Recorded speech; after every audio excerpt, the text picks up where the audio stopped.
अवधूत चिंतन श्री गुरुदेव दत्त दत्तगुरु चरणी सुभाष बाप्पा चरणी एकनाथ बाप्पा चरणी दत्तगुरु चरणी सुभाष बाप्पा चरणी एकनाथ बाप्पा चरणी माझं कोटी कोटी प्रणाम. त्यांना माझं बालाजी बिरादर आहे.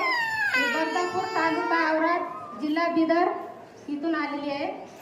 माझी समस्या होती की माझा नवरा दारू पित होते. मी इथं गेल्या वर्षी आले जानेवारी मध्ये 24 जानेवारी 2024 मध्ये आले. माझ्या वाऱ्या पूर्ण होत नव्हत्या का म्हणजे माझ्या नवऱ्याची इच्छाच नव्हती की दारू सोडायची. आज माझी 4थी वारी आहे.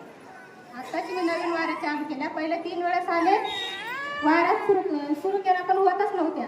माझ्या मनात खूप इच्छा होती की इथल्या वाऱ्या चालू करावं आणि त्यांची व्यसन सोडावं म्हणून. पण त्यांची इच्छा नव्हती की ते वारीला यावं म्हणून. पण आता ते 4 महिने झाले ते वारीला येतात आणि ते व्यसन मुक्त आहे. पासून आमचं नवरा बायकोचं अजिबात जमत नव्हतं. माझ्या शरीराला पण खूप त्रास होता आणि माझे खूप अडचणी पण आल्या होत्या. आमचं घर बांधकाम केलं, पूजामध्ये पण खूप अडचणी आल्या होत्या आणि माझी पाय पण पूर्ण होत नव्हतं. त्यामुळे मी मनोमन सुभाष बाप्पाला प्रार्थना केली की बाप्पा माझ्या घरामध्ये सुख शांती लाभावं आणि माझी पूर्ण इच्छा पूर्ण व्हावं आणि ती पूर्ण झाली. आज ते पण इथं आलेले आहेत.